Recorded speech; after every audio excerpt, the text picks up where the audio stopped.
मैं आपके लिए ये भेंट लेकर हूं। कंप्यूटर जी दिखाइए तो प्लीज।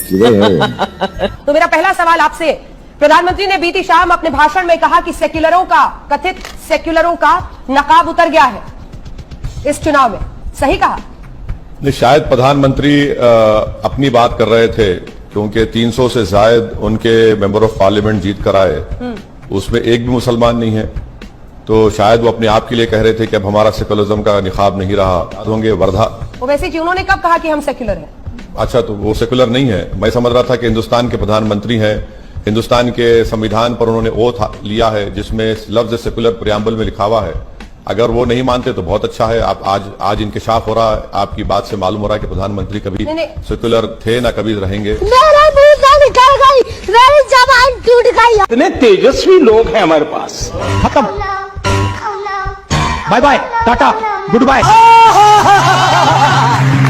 एक कहावत है ना, खत का मजमून भाप लेते हैं लिफाफा देख के, या ना लिफाफा ना खत, और मजमून पे चल रही है धड़ाधड़ बयान, धड़ाधड़ बयान। नहीं ऐसा नहीं है। नहीं एक सेकंड सुधांशु जी, मॉडल तो ये है ना असम का एनआरसी और सीए। एक मिनट सर, ये बताइए आपने 2003 के रूल्स पढ़े? It was at this moment that he knew he fucked up. ये फंस गया। आपने पढ़े 2003 के रूल्स सिटीजनशिप के? आपने पढ़े नहीं पढ़े? हाँ बिल्कुल पढ़े। अच्छा, तो ये बताइए रूल 4 क्या है? उसमें सिटीजनशिप अमेंड करके देने की बात कही गई। नहीं, गलत कह रहे हैं आप। रूल 4.3 आप नहीं पढ़े सर। मैं आपको रिक्वेस्ट कर रहा हूँ, आप पढ़े लिखे आदमी है बीजेपी में, मैं आपको सबसे काबिल पढ़ा लिखा मानता हूँ। अगर आप ही नहीं पढ़े हैं तो कोई नहीं पढ़ा होगा।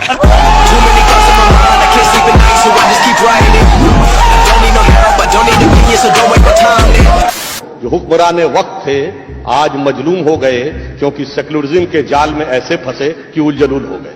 अगर नरेंद्र मोदी सुधांशु साहब को 2024 तक मिनिस्टर नहीं बनाए तो मुझे यकीन है कि बहुत बड़े शायर बन जाएंगे।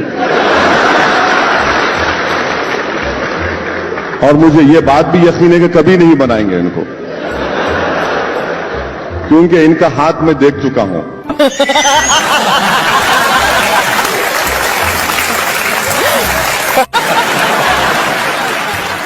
दूसरा वाला कंप्यूटर जी एक और देखें।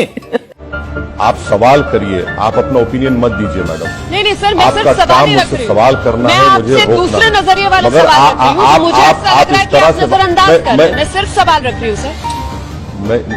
नहीं मैडम, आप देखिए, मेरी आपसे बड़ी अदबन गुजारिश है कि आप बीजेपी के स्पोक्सपर्सन की तरह कह रही हैं। मुझे आप सवाल करिए, मैं रात भर बैठने को तैयार हूं। तकलीफ अगर आपको हो रही है तो इससे आप अपने आप को एक्सपोज कर रही हैं कि आप बीजेपी को चाहती हैं।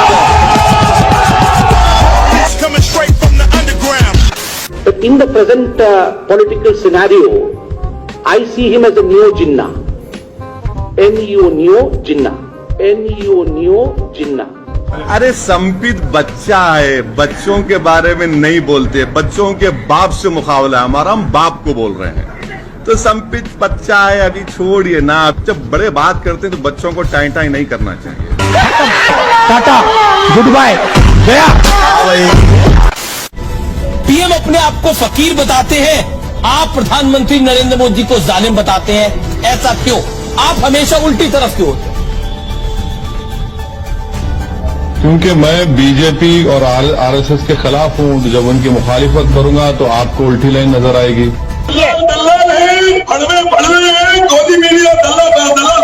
मर्यादा रखिए, थोड़ी मर्यादा रखिए।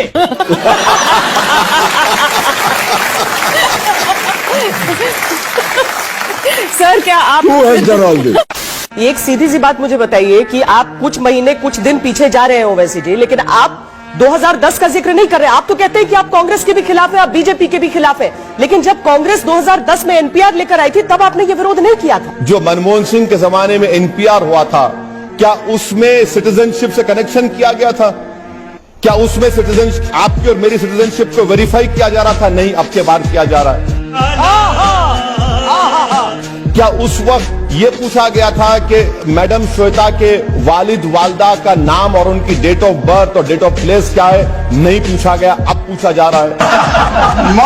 दिए भैया जी आप तो।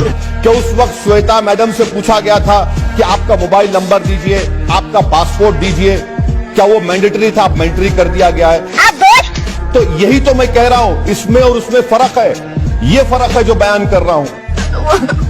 मुझे अपने घर जाना है, मुझे घर जाना है। आपके भाई जो बयान दे जाते हैं, आपसे सफाई मांगी जाती है, और उस समय आप जो बयान देते हैं ना, उसके बाद वो पत्थर की लकीर मान ली जाती है। अब गृह मंत्री ने कहा, प्रधानमंत्री ने कहा, नहीं ऐसा नहीं है। बात किसकी मानी जाएगी?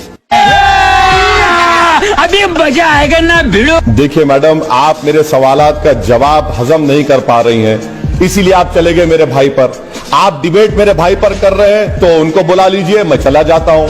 अगर आप डिबेट कर रहे हैं कि अमित शाह ने जो कहा वो सच है या झूठ है, तो मैं तैयार हूं।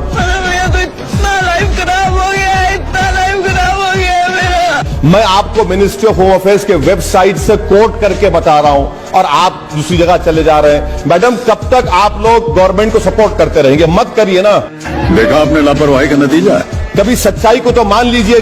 अगर मैं झूठ कह रहा हूं तो आप आधे घंटे के बाद मुझे बुला लीजिए, मैं तैयार हूं सुनने के लिए। मैं तो मिनिस्ट्री ऑफ होम अफेयर्स के वेबसाइट से कोट करके बता रहा हूं आपको डिफरेंस। मैंने नहीं बनाया।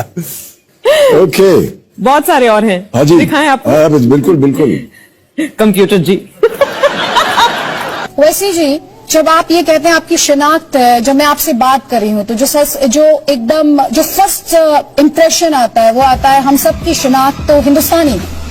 आप हैदराबाद में रहें या अहमदाबाद में रहें, आप गाजियाबाद में रहें या आप इलाहाबाद में हाँ, बिल्कुल बिल्कुल बिल्कुल। तो आप ये कहेंगे कि देश के प्रधानमंत्री हैं तो गुजराती नहीं है?